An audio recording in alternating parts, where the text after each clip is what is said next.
ఇవాళ 44వ వార్డులో ప్రచారం చేసుకోవడం జరిగింది. చాలా అద్భుతంగా అశేష జనస్పందనతో మేము మా ప్రచారాన్ని కొనసాగిస్తూ ఉన్నాము. ప్రతి ఇంటి గడప తొక్కుతున్నప్పుడు ఒకటే అడుగుతున్నారు, మాకు రాజధాని కావాలి, మా పిల్లలకి భవిష్యత్తు ఉండాలి, జాబులు రావాలి, మాకు అభివృద్ధి కావాలి. ఇవన్నీ గడిచిన 5 ఏళ్లలో ఎక్కడా కనపడని పరిస్థితి కనపడుతూ ఉంది. ఇవన్నీ రావాలి, ఇవన్నీ కావాలి అని అంటే మాకు సైకిల్ గుర్తుకి ఓటేసి మేము గెలిపించుకుంటామని ప్రజలే తమ ఇళ్లలో నుంచి బయటకు వచ్చి ఈరోజు చెప్తున్న పరిస్థితి కనపడుతుంది.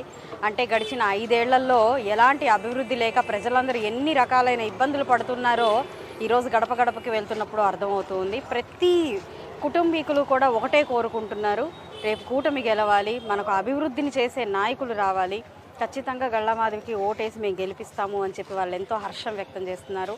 అఖండ ఘన స్వాగతం హారతులు పట్టి మరీ మమ్మల్ని స్వాగతిస్తూ ఉన్నారు. ఇదే ఉత్సాహంతో మేము గెలిపే మా లక్ష్యంగా ప్రచారాన్ని కొనసాగిస్తూ, అలాగే ఎన్నో సమస్యలు ఉన్నాయి, ఆ సమస్యల మీద కూడా దృష్టి పెట్టి వచ్చి రాగానే ఈ పరిష్కార దిశగా మా పనితీరు ఉంటుందని ప్రజలందరికీ చెప్తూ మేము మా ప్రచారాన్ని కొనసాగిస్తున్నాము.